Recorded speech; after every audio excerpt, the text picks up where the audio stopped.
Welcome everybody. This is the first DeBakey CV Live concerning atrial fibrillation of the new year, 2021. Happy New Year.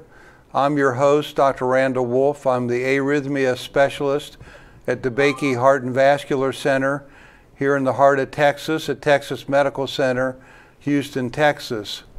This is DeBakey CV Live. This is a webcast that was started by our founder, Dr. Alan Lumsden. And the purpose of these webcasts is to get information to you. In these days, you have to do your homework.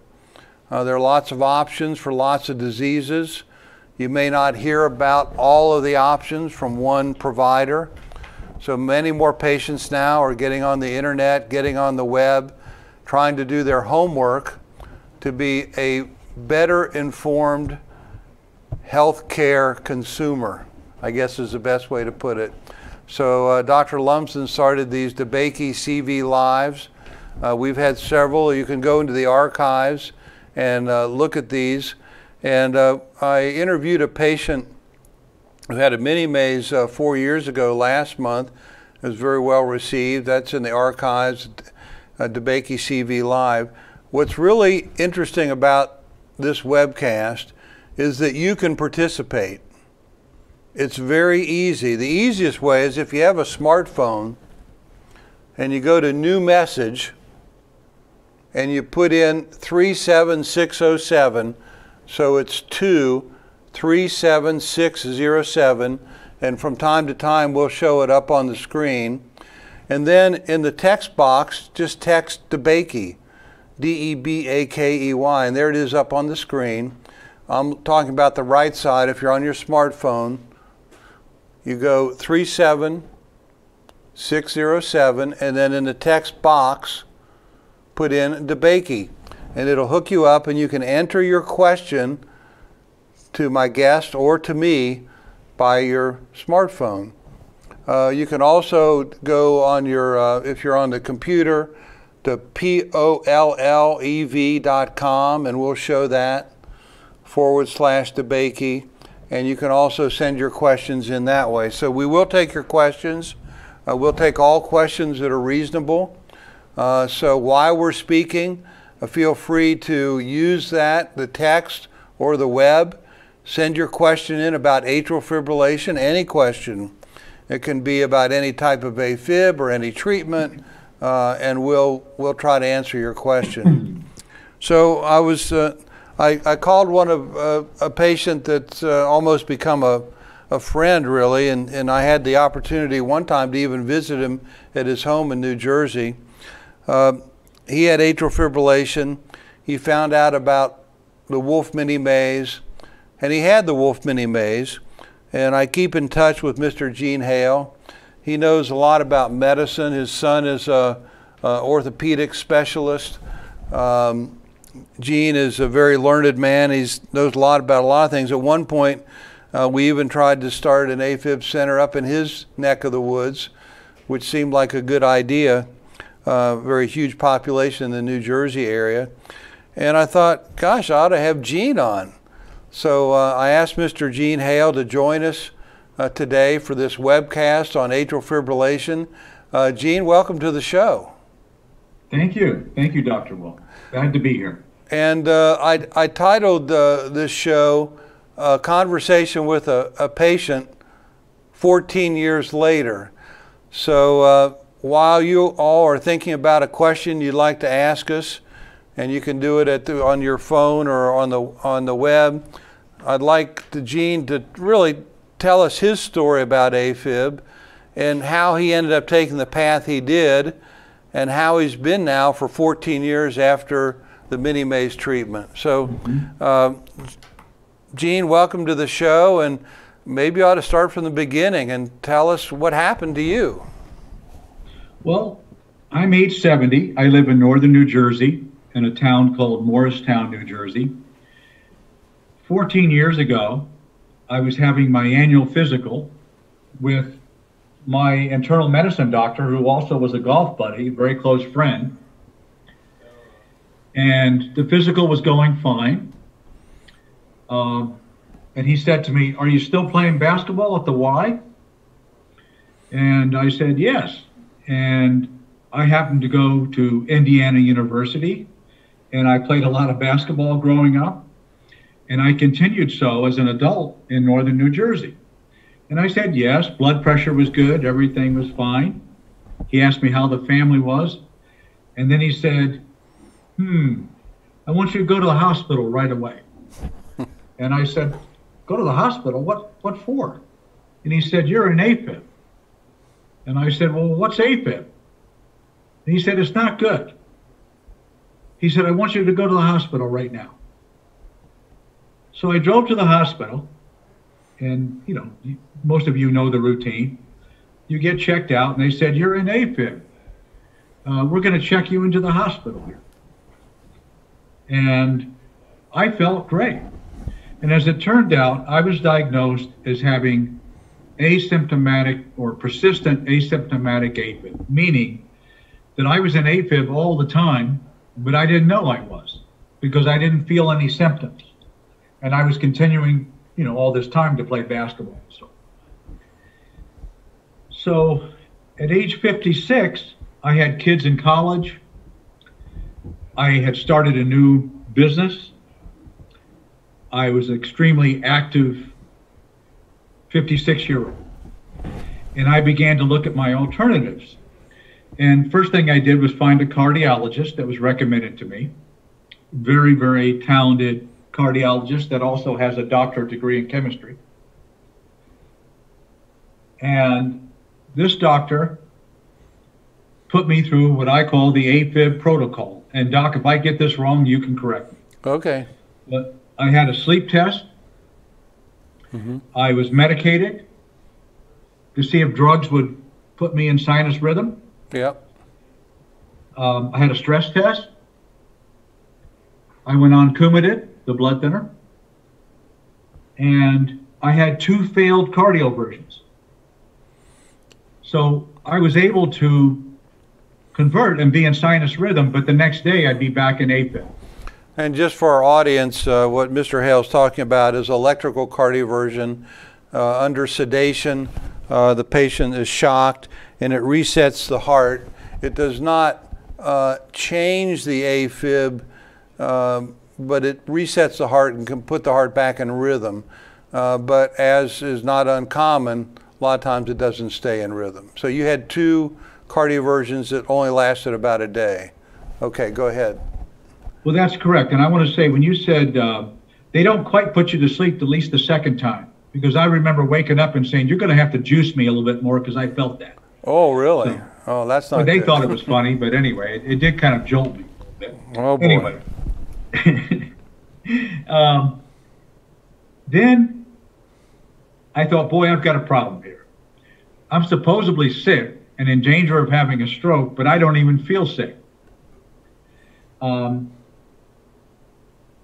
I was told that I could stay on Coumadin the rest of my life, but that I couldn't climb any more ladders or play any more basketball or really be careful about being active for fear of a head injury or some kind of a deep bruise. So I began to research alternatives, and I've always been rather a progressive thinker. And I found a hospital in New Jersey that was, at the time, 14 years ago, they were the ones doing all the catheter ablations. And Dr. Wolf, I'll let you address what a catheter ablation is. Yeah, and by the way, at the bottom of the screen you see Mr. Hale. If you have a question about AFib, any question, we can start putting them on the board and take them as they come in. You can simply go on your smartphone and hit new message, and where it says 2, put in 37607, and then where you type in your message, just type in DeBakey. Or if you're on your regular computer, go to pollev.com/DeBakey, type in your question. We'll try to get to all of your questions during the hour here. So, what are the treatments for AFib? The traditional one is what Gene was given initially, which is take something to slow the heart rate down, because oftentimes in AFib the heart rate is rapid. take a blood thinner to prevent a stroke, and the risk of stroke is about 1 to 2% per year, but it's cumulative. And then third, decide whether to try to get in rhythm or just stay out of rhythm and slow the heart rate. And one way to try to get back in rhythm is the cardioversion. Didn't work. And then most cardiologists after that will recommend a catheter ablation where tubes are put in through the groin, threaded up the arteries and veins to the heart. The tubes then end up in the right side of the heart. And then by making a hole between the right side and the left side of the heart, get into the left side of the heart. And then for the most part, definitely 14 years ago, burn areas of the upper chamber of the heart to try to stop the AFib. The problem is where those areas are burned, that heart is destroyed forever. It's not coming back. So you're destroying part of the inside of the heart. And unfortunately, the results are not that good now, and they were really bad 14 years ago. If you look at the German registry, and they're very particular about registering every place that does a catheter ablation in Germany. If you're in even a better situation than Gene, that is if you only have AFib occasionally, so that's paroxysmal. Gene had persistent, he was out of rhythm all the time. The chances of being in rhythm a year after having a catheter ablation are about 37 chances out of 100. Not very good. So it's not 80 or 90 chances out of 100, and most of those patients are still on the blood thinner and still on the other heart meds. And in my opinion, one of the reasons it doesn't work very well is because I believe, along with other people, that AFib doesn't mean you got necessarily a heart problem. It's a nerve problem to the outside of the heart. And the catheter ablation burns on the inside. It doesn't get to the nerves that are on the outside of the heart, and guess where they are? They're right around the pulmonary veins. That's right where a catheter ablation is done. So what we see is when, after patients have had catheter ablation and then come for a Minimaze, we find areas on the outside of the heart that are still transmitting abnormal electrical signals, and the nerves are still firing. And one thing that's very common in patients who start having AFib is they're under a lot of stress. So catheter ablation is an alternative treatment. You could say it's less invasive on the skin versus a Minimaze, but it's more invasive on the heart because a catheter ablation is burning the inside of the heart, and that's destroying tissue, and that's not getting to the root of the problem.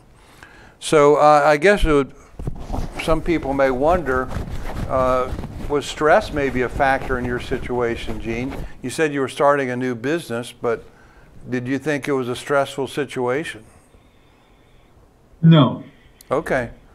You know, I didn't feel like it was. I started new businesses since I was like 25 years old, and if anybody's on board here that's been in a small business, you have ups and downs all the time, and of course you have family matters and you have all kinds of things. But really, I don't want to say, and I married a psychologist, by the way, so I saved myself a lot of money by marrying a psychologist. But I can tell you that I'm not one of those people that internalizes, as she would say. I don't internalize stress.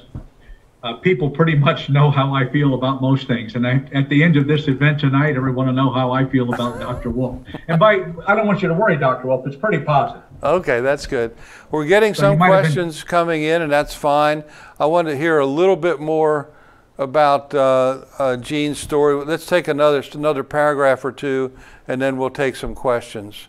So yeah, again, and I can wrap my side up here pretty quickly. Mr. Producer, you can put those numbers at the bottom of the screen with Gene again, and we'll let him talk a little bit more.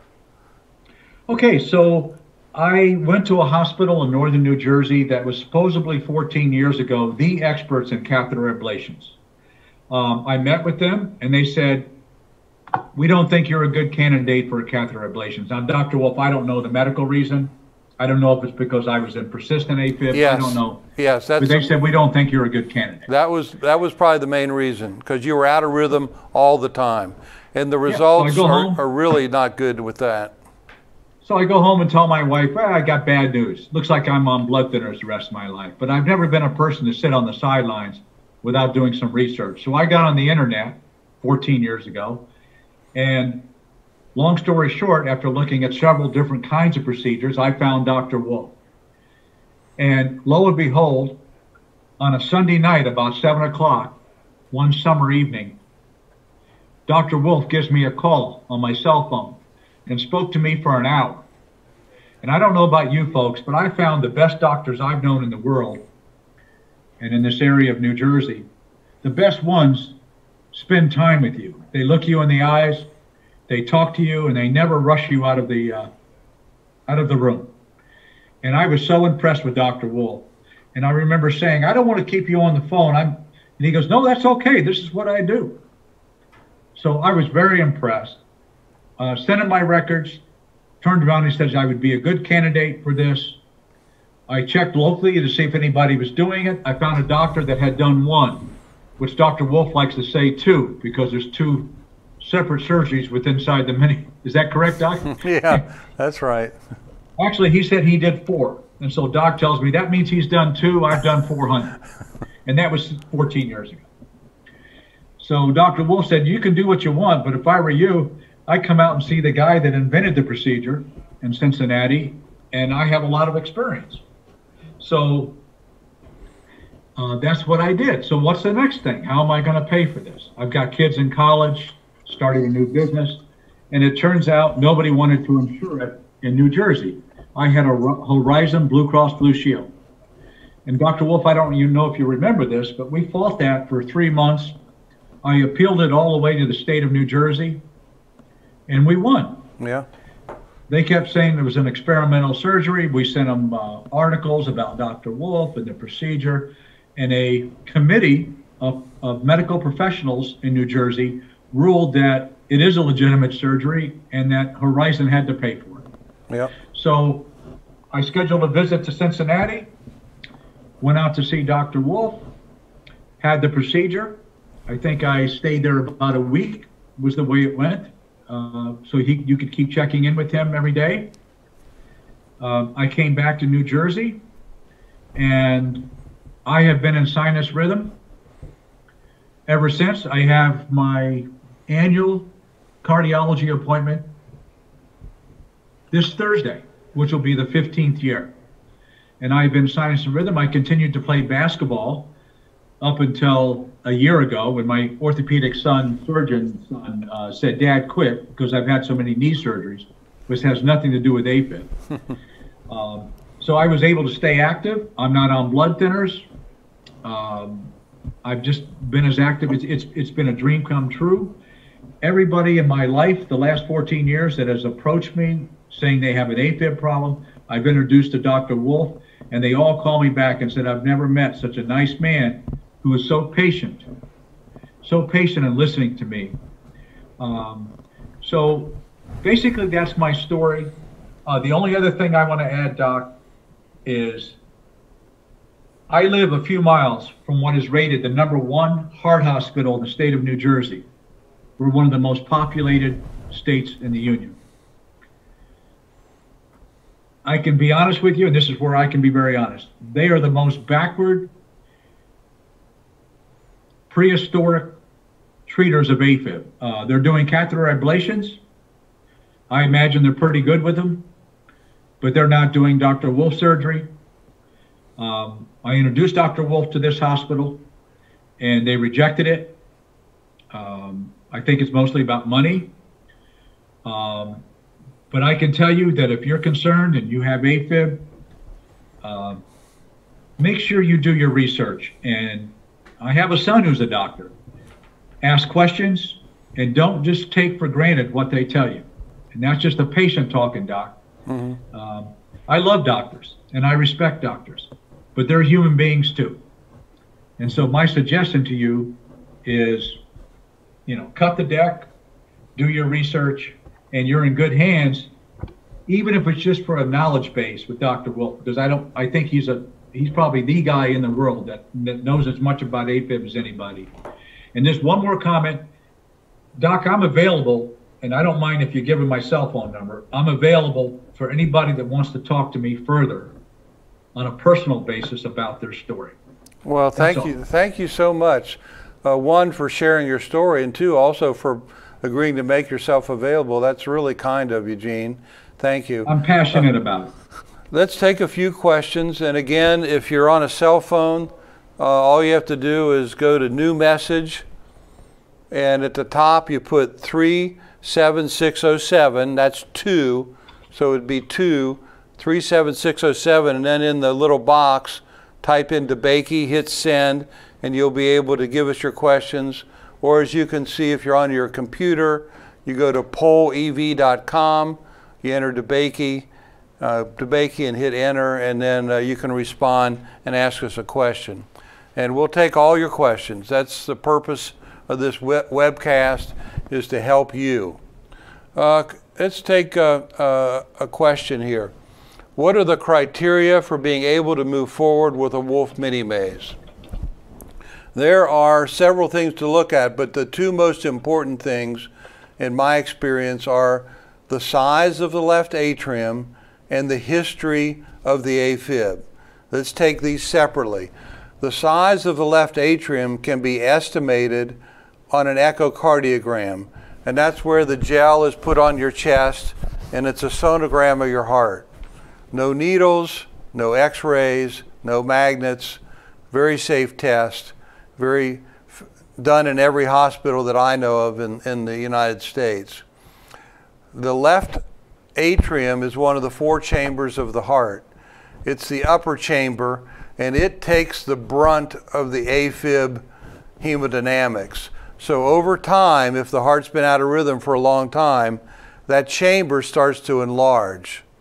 And I know from experience, once it gets to a certain size, the chances of the Minimaze working start to go down. What's that size? Well, it turns out to be about 5.5 centimeters. Having said that, the patient that we took care of today here at Texas Medical Center, DeBakey, Houston Methodist, has an atrium that's 5.8 centimeters. So you might say, well, Dr. Wolf, why did you operate on this gentleman today? The reason is this answer to the second question, which is the AFib history. He still has periods where he's in rhythm.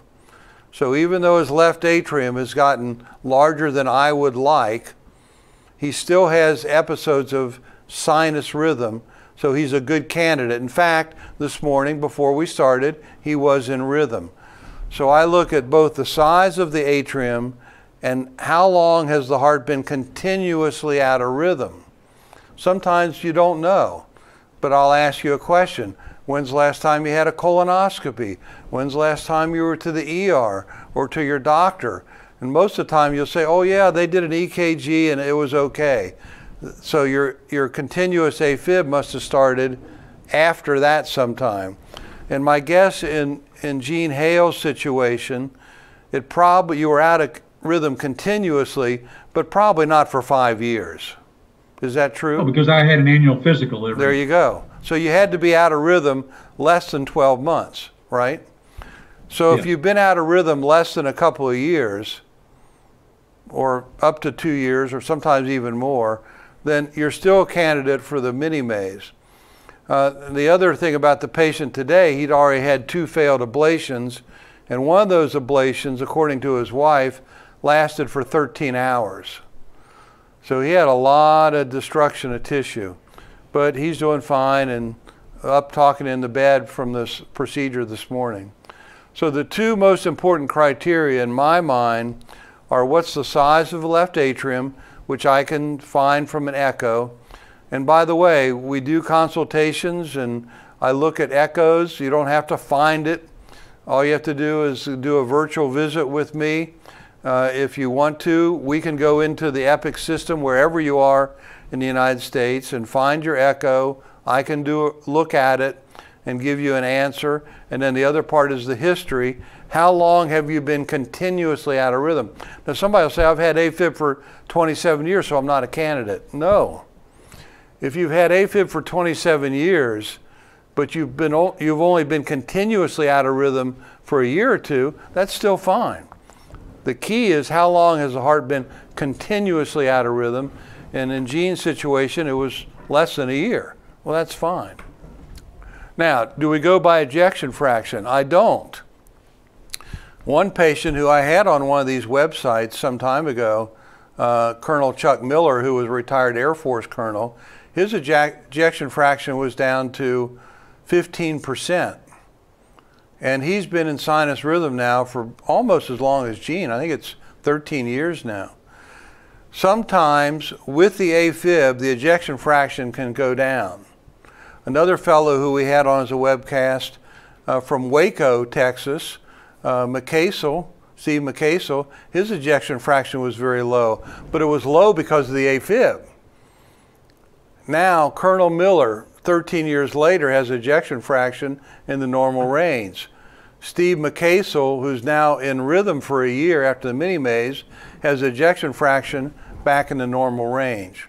So if you can correct the AFib, you can get your ejection fraction back to normal, which is a great thing. It means it's reversible. It's great news. So, I don't pay that much attention to the EF. We look at it, but it's more the size of the left atrium and the history of the AFib. Let's take another question. I'm a 39-year-old mom, 2 months out of my third catheter ablation. Do I need to wait for the ablation to potentially fail before considering a Minimaze? And what about diltiazem? Well, let's take these questions one at a time. 39 years old, gosh, must be the youngest patient we've ever seen with AFib. Gene's shaking his head no, because it's not. The youngest patient I've taken care of with AFib and treated with a Minimaze was 15 years old at the time. So it does occur in very young patients, particularly if there's a strong genetic component. However, more commonly, it's someone who's in their 40s, 50s, 60s, 70s, 80s. By the time you're 90, the chances of having AFib are pretty high. If you live long enough, you'll probably have AFib. So, diltiazem. Diltiazem doesn't keep the heart in rhythm. Diltiazem is a blood pressure medicine, but it also slows the heart. So if you go into AFib and you're on diltiazem, your heart rate will probably be better controlled. If, and a big if, this is another question, the Minimaze no longer works, can the Minimaze be done again? We've never had to redo a Minimaze. What we have done, and I just got an email today from someone who had a recurrence of AFib sometime after a Minimaze, we can go in with a catheter and look for a little spot that's outside the area of the Minimaze. And these patients do fantastic. In fact, the last study that I saw in patients that had a recurrence at some point after a Minimaze, 24 out of 26 patients after a touch-up catheter ablation were in rhythm. We're batting 1,000. We don't have very many patients that need this, but we have a couple a year. And so far, everybody that's been treated here at Methodist with a follow-up catheter ablation, you could call it, I guess you could call it a hybrid procedure, are in rhythm. So it works very well because the appendage has already been closed, that's from the Minimaze. The pulmonary veins have already been isolated from the Minimaze. The nerves have already been treated. So now we're just looking for a little spot here or there, which is very effective in a follow-up for a Minimaze. We've never had to redo a Minimaze. Another question, if you have had 2 catheter ablations and have damaged the heart, when you damage several areas of the heart, does the Minimaze just ignore the damaged area? Well, no, it doesn't ignore the damaged area, but it prevents further damage. Another ablation is going to damage more heart. And once heart tissue is destroyed, it doesn't come back. It's dead. With the Minimaze, we don't do that. We have a device that I helped develop that just makes a line around the heart. So you're not damaging tissue, that muscle still works. It just prevents the electrical transmission across that line. So,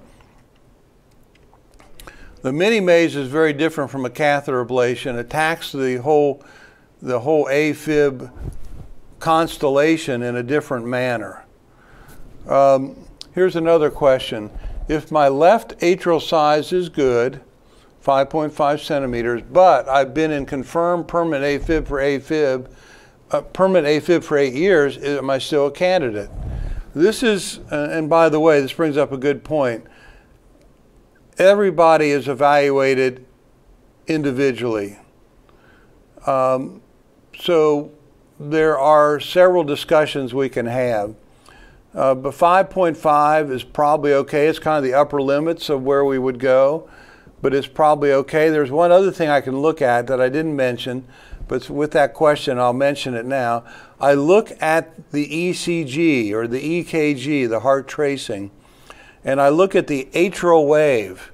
There's the ventricular wave, that's the big QRS that's on this screen back here, the big QRS, but there's a little wave called the A wave.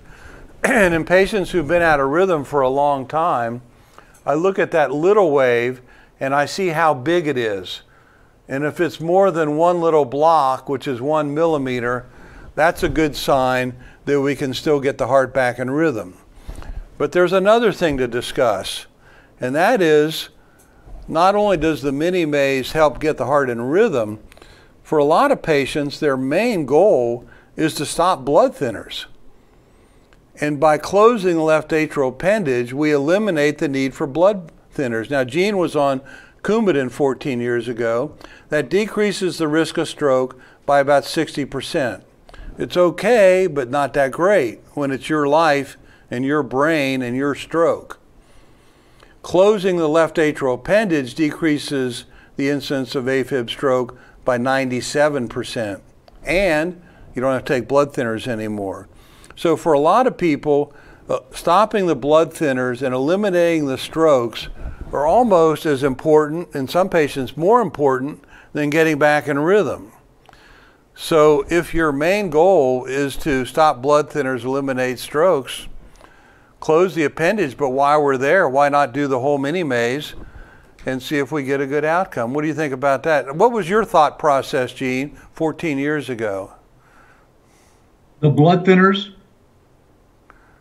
were very important to me because I had researched that, and you hear stories about people 12 years later that bleed out. You know, something explodes. I'm probably not using a medical term for that, but some internal organ starts bleeding. Hemorrhage, yeah. I was instructed that I could no longer be active and climb a ladder, you know, play basketball, play with my grandchildren, my future grandchildren. And I've been an active person, very active person my whole life. And I just didn't want to, if I could prevent it, I didn't want to live like that. Well, my guess is not being able to play basketball really stuck in your craw, didn't it? Well, it's what it represented. It's, if you can't play basketball, that means there's a lot of other things you can't do. Yeah. I mean, I could have switched over to, you know, something else. But it's not so much that. And honestly, you know, everyone listening has families and very close, but I had 3 children that were they were all in college, and I wanted to be around and be active and not be the, you know, oh, dad has to watch it, you know, he's got to watch what he does. Don't throw the football with dad. Or it wasn't really, Doc, all about sports. It was more, I guess it was, what really pulled me to it was it was a potential cure. Mm-hmm. And there's a big difference in that word cure and treating. Yeah. And I didn't want to be treated if I could cure something. Yeah. And you offered me the opportunity to cure it. And I'll just bring a little humor into this, because there's humors in most things in life. But you won't probably remember the last thing I said to you before you knocked me out was, Doc, I don't care if this works or it doesn't work. I like you. It's worth the risk, but don't kill me. And you know what you said in response? No. Gene, I'm a cardiothoracic surgeon. If something goes really, really bad, I'm not going to let you die. And that's the last thing you said to me before you count back to 10 or whatever. Well, I don't remember that part, but the good news is I've been here in Houston for 5 years now, I guess, over 5 years. Our mortality here is 0. Our wound infection rate is 0. So, and our average length of stay is about 2.5 days. So it's very well tolerated. And I've done patients from every state in the United States. Usually we go through about half the states in a year. We do want to take some more questions. We got a couple here, and if you'd like to join the conversation, you can go on your smartphone and where hit new message where it says 2, put in 37607, and then where you put the message in, put DeBakey. You can ask a question, or you can go on Poll EV on your computer. Here's a question. How do you feel about amiodarone for post-catheter ablation treatment? Would we need to be on meds like this after Minimaze? Very good question. Let's take the fellow we did today. He lives pretty far away. He'd had 2 catheter ablations. He's been on amiodarone, breaking through with episodes up to 8 hours of AFib. He is about 60, no, I think he's 70 years old. He doesn't like the thought of being on amiodarone chronically, and he doesn't want a 3rd catheter ablation. And I give his EP credit. His EP said maybe you ought to go to Houston and see Dr. Wolf. So amiodarone is pretty effective for a while, but eventually it usually wears off. My rule of thumb is you try not to be on it for more than 1 year. If you're on it for a few months, it's okay. After you get past a year, you start to get the increased side effects. Now, why should you worry about amiodarone? I'm going to tell you something that most doctors don't even know, but it's so darn simple. Amiodarone is mainly iodine. It's 33% iodine, and that's why it works. But if you take iodine for more than a year, you start getting some thyroid issues because the thyroid processes the iodine. So it makes sense that you could get thyroid issues. And it can also discolor your skin after you've been on it long term. Again, that's related to the iodine. If someone is out of rhythm all the time and we do a Minimaze, we'll use amiodarone for about 12 weeks. If the patient has not been on amiodarone, if they still have some normal sinus rhythm, like the patient this morning, even though his left atrium was 5.8 centimeters, greater than 5.5, I'm not using any amiodarone because he's staying in sinus rhythm. If they're on amiodarone, we keep them on amiodarone for about 12 weeks. I put a link in, which is a subcutaneous monitor. I put it in the office from the patient, one of the patients from last week from Louisville, Kentucky. We put in the link today. It's a procedure under local in the office. You don't have to get a COVID test. You can come in the office and get it done. Of course, you have to have the COVID test to have the surgery. And then I can monitor the rhythm every day for 4 years using the smartphone. The link is a subcutaneous monitor. It's really a syringe, and we shoot it under the skin. It only transmits about 10 feet. It'll transmit to your smartphone. The smartphone then finds a cell tower and transmits to me, and I can see your EKG every day for 4 to 5 years. And I can see it continuously. And I can tell you, hey, you're in rhythm 100% of the time. Let's get you off these medicines. It's very objective. It doesn't matter where you live in the United States. I have patients in Guam that I follow with the link. And I can talk to them like I'm talking to Gene right now. I can look at their EKG. We can make decisions. You don't have to go to the ER. You don't have to go see a doctor. It is great. It's covered by Medicare. The Minimaze is covered by Medicare and Medicaid and Blue Cross and most of the insurers, Anthem, United. Most of the insurers, not 100%, but most of them pay for the procedure. If a person has had an AV node ablation, can you get him out of AFib? Yes, we have. A little background. It's very common after a couple catheter ablations that have failed for the electrophysiologist or cardiologist to say, look, we're just going to put in a pacemaker and do an AV node ablation. That doesn't stop your AFib. It doesn't stop your risk for stroke. What it does, it makes you dependent upon an electronic pacemaker and burns out your own pacemaker. Why do they do it? Because it's an easy way to control your heart rate. It controls your heart rate, but you're still in AFib. Some patients come to me and say, well, I had an AV node ablation and pacemaker, but I still got AFib. Well, sure you do, because that won't stop your AFib. So that's probably what was done in your case. And we have many patients that have had that done, but they're still a candidate for the Minimaze based on my other criteria that I talked about. Again, a one-on-one, we can talk about this. You can reach me through wolfminimaze.com. That's a real easy way to get me. It's a website that was started by one of my patients, wolfminimaze.com. You can ask your questions there. You can ask for a virtual visit. We do visits every day with people around the country. If I think we can help you, I tell you yes. If I don't think I can help you, save you a trip to Houston. How many trips to Houston do you have to have? Just one. We do everything online and through Epic and video. And once we put it all together, you only have to come to Houston one time. Gene, you only came to Cincinnati once, didn't you? You didn't come twice, did you? I think that's about the only time anybody would want to go to Cincinnati. Oh, now wait a minute. No, wait. No, they had good hot dogs there, if I remember.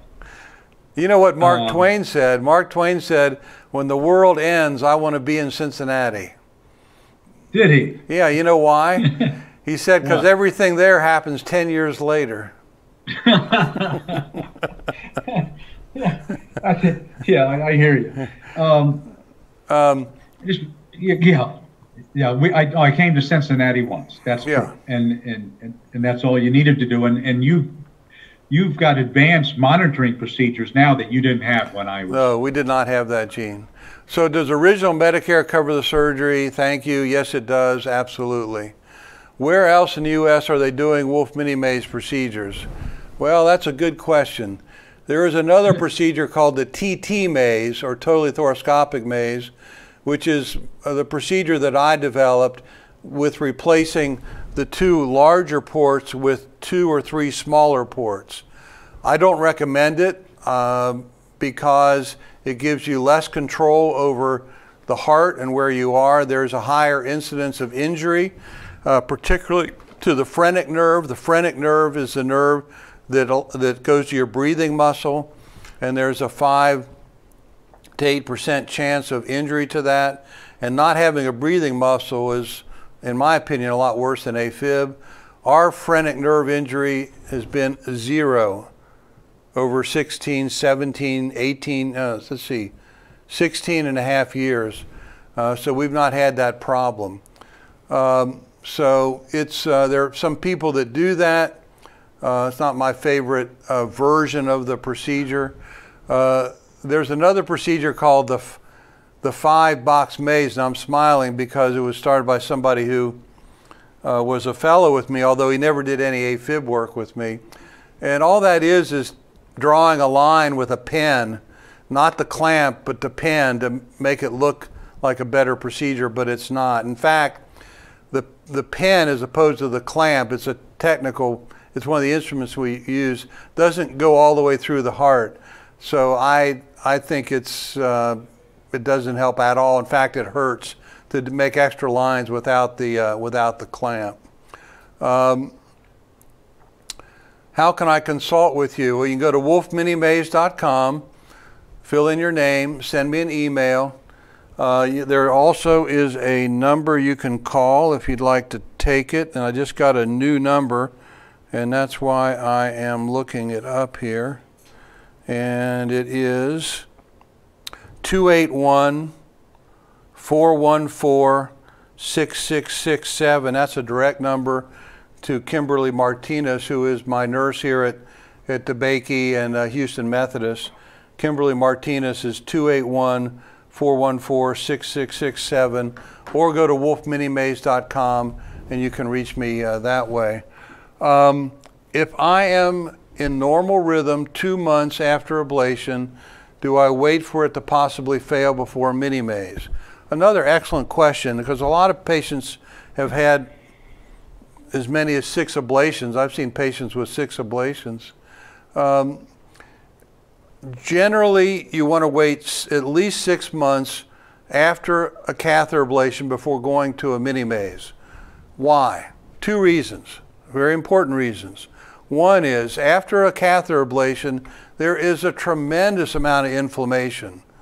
And I can say that because I have gone in on patients less than 6 months, and there's a tremendous amount of inflammation.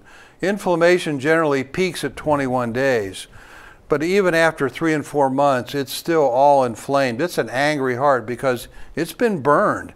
This is a catheter ablation is a 3rd-degree burn on the heart. So you got to give time for it to settle down. The second reason is, it is possible after 4 months or 5 months, you might revert to you might still stay in rhythm and be okay. So you got to wait a little while. I tell people to wait 6 months to a year. Now, you can still consult with me if you want. We can talk about it. But I would wait 6 months to a year before proceeding with another procedure after an ablation. Now, there's another situation. You're in rhythm. You've had an ablation, but you're still on amiodarone, and you're still on Xarelto or Eliquis or Coumadin. That may not be ideal for you. So we see a lot of patients like that, and they're told, well, your catheter ablation was a success. Well, I don't think it's a success if you're still taking a blood thinner. I don't think it's a success if you're still taking an antiarrhythmic, and these medicines are strong. By the way, amiodarone was never approved for AFib. It was approved for life-threatening ventricular arrhythmias, which can kill you. That's why the FDA approved it. They knew it had a lot of side effects, but it was either that or death. But it was never approved for atrial fibrillation.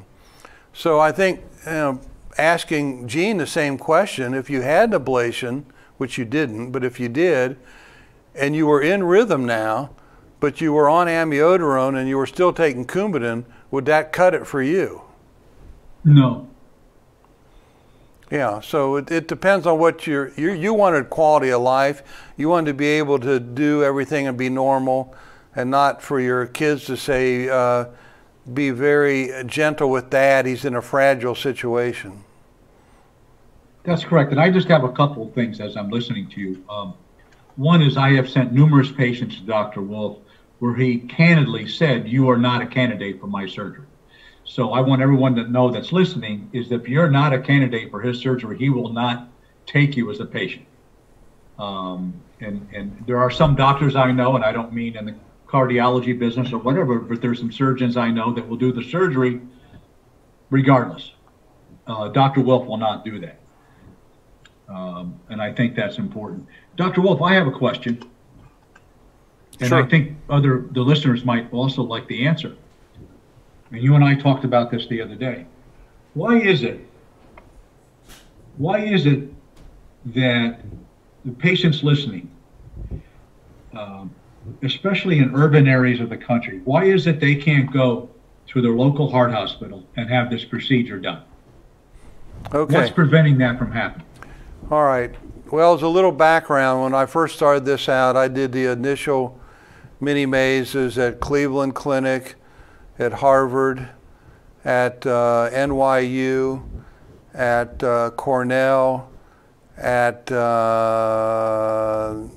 University of Florida, at in New Orleans, in Emory in Atlanta, at USC, at Cedars-Sinai, at Oregon Heart, at Nebraska Heart. So I pretty much went all around the United States at all the major medical centers and did the Minimaze. But I think it's difficult for heart surgeons to do for a couple of reasons. It's not just one reason. One is I'm operating without putting my hands inside the body. And for some heart surgeons, they're just not comfortable with that. And I give them credit. If they're not comfortable with that, they shouldn't do it. That's the right thing not to do. So number one, we're operating without putting our hands inside the body. It's more like chopstick surgery. A lot of heart surgeons don't like that. Number two, I'm operating on the beating heart. Most heart surgery is done on the heart-lung machine with the heart arrested. It means it's just sitting there stopped. And in the old analogy, the motorcycle engine is off. So sometimes people say, well, it's like fixing the motorcycle while it's still, the engine of the motorcycle while it's still running. So it's a little bit like that. And many heart surgeons are not comfortable operating on the beating heart. There are some surgeons that do the totally thoracoscopic maze in the US. People always ask me, well, what if you need a mini maze? Well, I would go to Dr. Otsuka. He's in Tokyo. He was a fellow of mine when he was at the University of Tokyo. And he absolutely understands it completely and does a fantastic job. He does 30 or 40 of these a month in Tokyo. He does patients from all over the country of Japan. And he calls it the WO procedure, the Wolf-Otsuka procedure, because he made a few modifications in it, but he's spectacular. He does a very good job. So I think there are some other reasons, but I think those are two of the reasons that many of the heart surgeons aren't too keen on it. The other thing that happens, and I think you know about this, is a lot of times, unless you, like you said, you got to do your homework, patients may not even heard about it. So the whole community, like the one nearby where you are, they don't promote it, they don't use it, so they stay at ground zero. They never surpass that. After a cardioversion, I had a stroke. Am I a candidate? Absolutely. One of my anatomy partners in medical school at IU, where Gene also went to school, good school. I went to medical school there and undergraduate. One of my anatomy partners called me up about a year ago and said, Randy, I had a stroke. And they studied me and they found out I have AFib and aflutter. Like you, he didn't know he had it. And his presentation was a stroke. Fortunately, he recovered for the most part. He's a very good athlete, almost a scratch golfer. And we ended up doing the Minimaze on him after a stroke. So the answer is yes. People that have had a stroke are very happy to have this, because then you can still get off the blood thinners. Otherwise, you are going to stay on blood thinner the rest of your life. What's the success rate after Minimaze where there's no AFib, no medicine required after it's done? We're running, it depends on what type of AFib one has. Now, Gene had persistent. We're running about 85%. 85% of persistents are on no medicines, no blood thinners, and like Gene, go year after year in rhythm. If you have paroxysmal AFib, means your AFib comes and goes, it's over 90%. And if you've been out of rhythm for a year, it's about 75% getting off blood thinners and medications. But it's probably higher than that if you count the patients where we've gone back and done a touch-up catheter ablation, a so-called hybrid procedure. It's the success is even higher than that, but I haven't calculated that. We're now working with Texas A&M, which has a medical school here. It's called NMed, Engineering School, Engineering Medical School, and they are looking at all my link data, and we're going to come out with a manuscript on what's the success rate of the Minimaze based on the link, which, as you can imagine, is much more objective. If you get an EKG every year and you're in rhythm, you're probably okay, but it's no match compared to checking the EKG every day electronically. Mm-hmm. How far out are appointments and or Minimaze procedures scheduled? Do you need to go on blood thinners for it? No blood thinners. In fact, if you're on a blood thinner, we stop the blood thinner 5 days before the procedure. We do virtual visits every day of the week. We can do it anytime. We can do a virtual visit next week. As far as scheduling the procedures, we're usually about 6 to 8 weeks out getting the procedure done. And that's kind of been up and down here with this COVID situation, of course. Do you feel this procedure is better than a 5-box maze? I do, because I know all the 5-box mazes is a couple extra lines that really don't mean anything at all. Gene, we're coming up on an hour. I don't want to, we had a lot of good questions.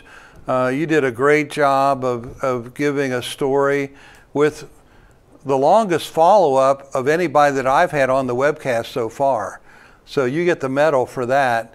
Any final thoughts, closing thoughts for our audience here? And again, thank you for doing such an excellent job. Anytime. And I think, Doc, you have my cell phone number, but if any patient does want to speak to me, they can go through you and just give them my cell phone number. Be happy to talk to them. I just want to make a general comment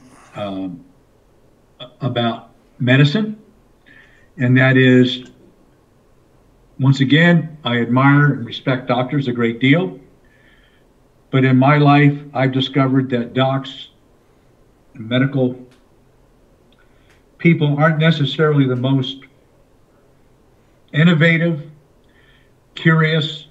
I find them to be in many ways not very progressive. And I'm not speaking about all physicians. I think, Dr. Wolf, you know what I'm talking about. There are certainly physicians like Dr. Wolf out there, and I don't mean just for Minimaze, but I think the audience should have had this experience. Why is it when you go into a community and you say you need an internal medicine doctor, why is it that if you talk to some nurses that work at the hospital, they all seem to come up with the same couple of doctors as a recommendation? You can just about go in any community. Wouldn't you say, Doc? You can go to any community and say, who's the best internal medicine doctor? Who's the best person at this? And if you speak to enough medical people that work with these people in the hospital, they'll tell you the truth. Yeah. So I just implore everybody not to be shy.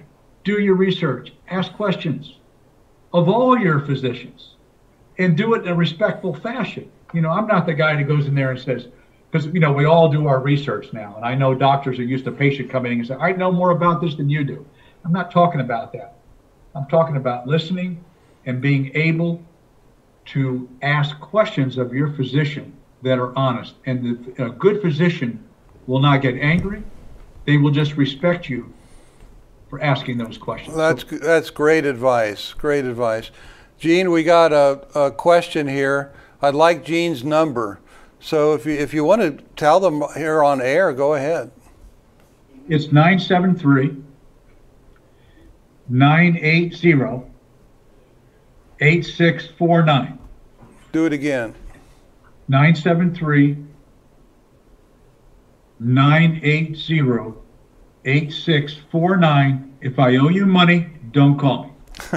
Now, here's another one for you, Gene. It says, Gene was awesome. Thank him. And we got another one here. If I need a follow-up ablation post-Maize, does that need to be done with you or at any hospital? Another very intelligent question. We don't have to, fortunately, we don't have to do a lot of the follow-up ablations. I don't do them myself. I work with some great EPs that understand the Minimaze. And the question is, yes, you can have it done, a follow-up catheter ablation at your own hospital, but they may not know what the Minimaze is.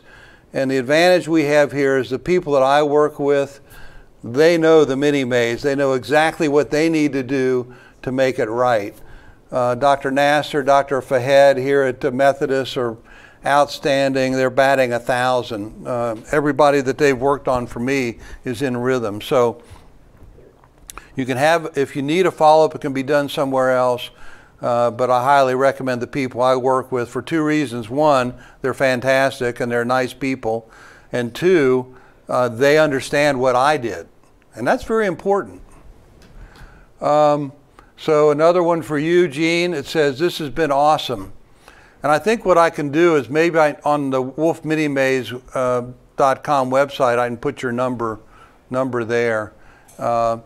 So it says, thank you for the show. And Gene, I want to thank you. Any other comments before we close this out? You did a great job. You got a lot of compliments. This again is the CV Live from DeBakey Methodist Hospital, DeBakey Heart and Vascular Center, the brainchild of our fearless leader, Dr. Lumsden. Mr. Producer, this will be online almost immediately after the show, right? They're shaking their head yes. So you can go to DeBakey, is it DeBakey.com or? YouTube. On YouTube? YouTube channel? Yeah, the DeBakey channel. How do they get to it? DeBakey CV Education on YouTube. DeBakey CV Education. On YouTube. DeBakey CV Education on YouTube. There you go. Ladies and gentlemen, thanks for listening to this webcast, and we'll see you again next month, and we'll do it again. Gene, all my best to you and your family. Take care. You too, and good luck to everybody. Good luck and stay healthy.